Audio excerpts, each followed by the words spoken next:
Jailer एक व्यक्ति के पास पहुंचता है और उस आदमी से पूछता है कि बताओ तुम्हारी आखिरी इच्छा क्या है। 2 दिन के बाद तुम्हें फांसी हो जाएगी।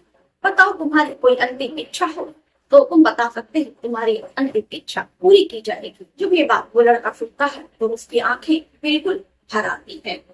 अब वो पहले तो वो कुछ देर खामोश रहता है। खामोश रहने के बाद वो जेलर की ओर अपने कदम बढ़ाता है। लड़खड़ाते हुए जेलर के पास पहुंचता और जेलर से कहता है, मेरी अंतिम इच्छा ये है कि मुझे एक रात अपनी पत्नी से मिलना है। जेलर कहता है कि ठीक है, अगर तुम्हारी यही अंतिम इच्छा है कि तुम अपनी पत्नी से एक रात के लिए मिलना चाहते हो तो ठीक है, इच्छा कल पूरी कर दी जाएगी। 2 दिन के बाद फांसी होने वाली है और तुम्हारा पति तुमसे आखिरी बार एक रात के लिए मिलना चाहता है। अब पत्नी जो है तुरंत अपने पति से मिलने के लिए तैयार हो जाती है। लेकिन दोस्तों आखिर में उस आदमी ने ऐसा क्या जुर्म किया था कि उसको फांसी की सजा होने वाली थी। कहानी जो है दोस्तों काफी ज्यादा दिल को रुला देने वाली, दिल झकझोर देने वाली ये कहानी। इस कहानी से हमको सीख भी लेनी चाहिए। तो चलिए फिर इस कहानी की शुरुआत करते हैं। तो दोस्तों इस कहानी की शुरुआत करूं इससे पहले आपसे गुजारिश है कि अगर दोस्तों आप चैनल पर नए हैं तो चैनल को सब्सक्राइब कर लीजिए, वीडियो को लाइक कर दीजिए। आपकी कोई भी राय हो, दोस्तों कोई सुझाव हो तो कमेंट में उसे जरूर बताइए कीजिएगा कि कहानी आपको कैसी लगी। दोस्तों इस पर अपनी राय जरूर दीजिएगा। तो चलिए दोस्तों फिर ज्यादा वक्त जाया न करते हुए इस कहानी का आरोप करते हैं। राकेश जयपुर में अपनी पत्नी अपने बच्चे के साथ रहता है। हंसी खुशी उनका जीवन चल रहा था। राकेश जिस ऑफिस में काम करता था उसमें एक बेहद खूबसूरत महिला होती जिसका नाम राधा होता है। राकेश और राधा की दोनों की मुलाकात हो जाती है। जो राधा थी वो भी उस शहर में जयपुर में अकेले रहती थी। तो कोई भी काम होता तो वो राकेश से कहती थी, क्योंकि राकेश पर उनको बहुत भरोसा था, विश्वास था। इसलिए क्योंकि राकेश पहले शादीशुदा था, उसका एक बच्चा था, तो हर काम वो राकेश से कहा करती थी। अब दोनों के बीच में अक्सर राधा और राकेश दोनों साथ में खाते, साथ पीते, साथ काम किया। राकेश का एक दोस्त होता है मोहन। जब राकेश और राधा की नजदीकियां बढ़ते हुए देखता है तो अक्सर राकेश किरकिरी किया करता है, उसका मजाक उड़ाया करता है।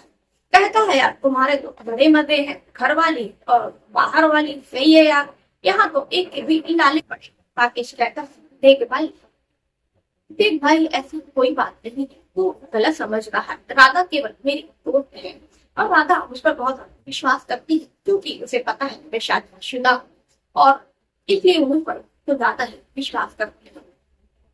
जरूरी नहीं कि तो हम लोग साथ उठते हैं, साथ बैठते हैं, साथ खाते हैं, तो इसका मतलब ये नहीं कि मेरा उसके साथ कोई चक्कर चल रहा है। यार मैं पहले से शादीशुदा हूँ, मेरे एक बच्चा है, कुछ तो तुम उनका ख्याल रख, गलत सोच रहा है। वो हम कहता है ठीक है, पर ऐसी बात है तो यार मुझे रात बहुत ज्यादा पसंद है, तो एक काम कर मेरी बात चला।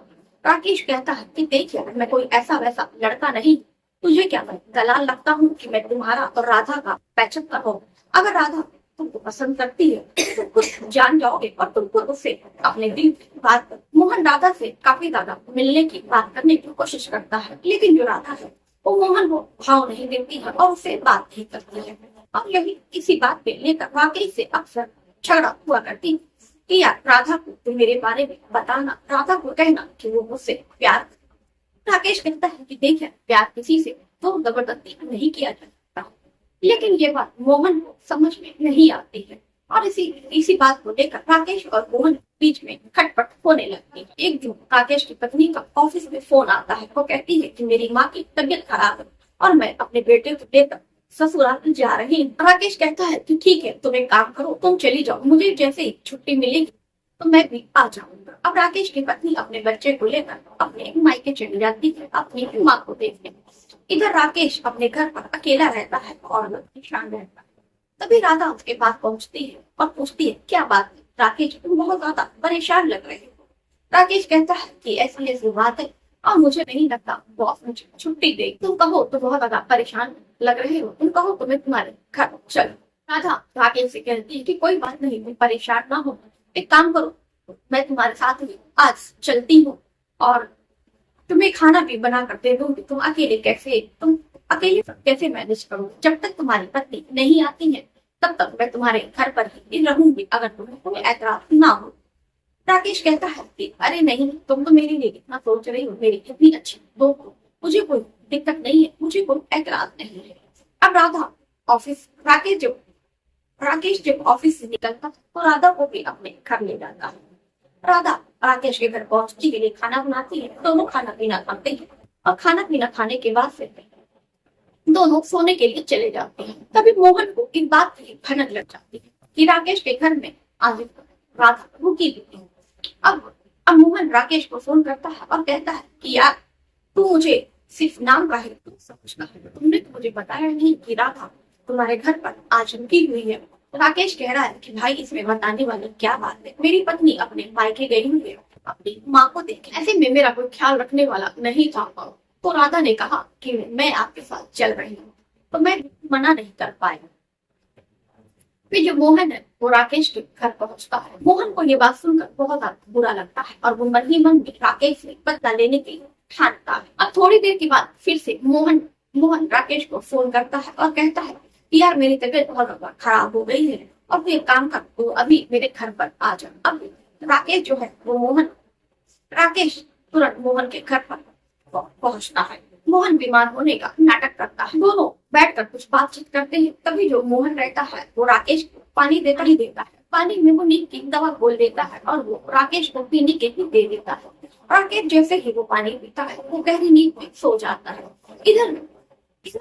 इधर जो मोहन होता है वो तुरंत राकेश के घर में पहुंचता है, जहाँ पहले से ही राधा मौजूद रहती है। राधा के पास पहुंचता है और कहता है, फिर वो राकेश का दरवाजा खटखटाता है। राधा दरवाजा खोलती है तो देखती है कि सामने मोहन है। मोहन से पूछती है कि क्या बात है, इतनी रात को तुम घर पर क्यों आए? मोहन कहता है कि ऐसी बात है, जो राकेश है उसकी तबीयत खराब हो गई है, मुझे अंदर आने। राकेश कहता है मुझे अंदर आने को सारी बात बताता हूँ। अब जैसे ही मोहन अंदर जाता है, वो राधा के साथ वो जबरदस्ती शारीरिक संबंध बनाता है, बलात्कार करता है। फिर उसके बाद से इतने पर भी उसका मन नहीं भरता है। उसके बाद जब वो अपनी इच्छा पूरी कर लेता है, उसके बाद दुपट्टे से उसका गला खोल देता है। उसके बाद तुरंत वो अपने घर पर जाता है। राकेश गहरी नींद में सो रहा होता है। उसको वो गाड़ी में बिठाता है और घर पर लाकर राधा के बगल में ही उसको सुला देता है। इधर जब सुबह होती है, राकेश की नींद टूटती है तो वो राधा को ऐसी हालत में देखकर चिल्लाने लगता है। तभी आसपास के लोग इकट्ठा होते हैं और पुलिस भी मौके वारदात पर पहुंच जाती है। पुलिस को भी इसकी सूचना दी जाती है। तभी पुलिस मौके वारदात पे पहुंच जाती है और वो राकेश को कातिल समझकर उसको गिरफ्तार कर लेती है। गिरफ्तार करके उसको जेल भेज देती है। इधर राधा की पोस्टमार्टम रिपोर्ट आ जाती है। पोस्टमार्टम रिपोर्ट में पता चलता है कि राधा का बलात्कार हुआ और गला को उसकी हत्या कर दी गई है। राधा के कत्ल के जुर्म में राकेश को फांसी की सजा सुनाती है।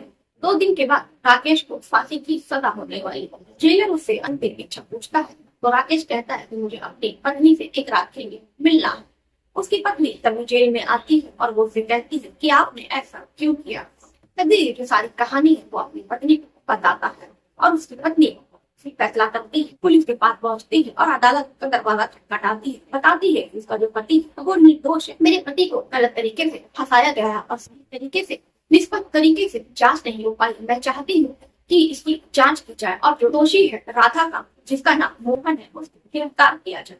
अब पुलिस तुरंत एक्शन, अब जो जज साहब है तुरंत आदेश देते हैं और मोहन को पुलिस गिरफ्तार करती है और डिग्री का इस्तेमाल करती है। तो वो अपना सारा जो जुर्म है वो कबूल लेता है और इधर जो राकेश है वो बरी हो जाता है। तो दोस्तों, ये कहानी आपको कैसी लगी आप हमें कमेंट बॉक्स में अपनी राय जरूर बताइएगा। आपकी कोई भी राय हो तो कोई भी सुझाव हो तो वो भी कमेंट बॉक्स में करके जरूर दीजिएगा। तो चलिए फिर मिलते हैं किसी और घटना के साथ, किसी और क्राइम के साथ। तब तक के लिए जय हिंद, जय भारत।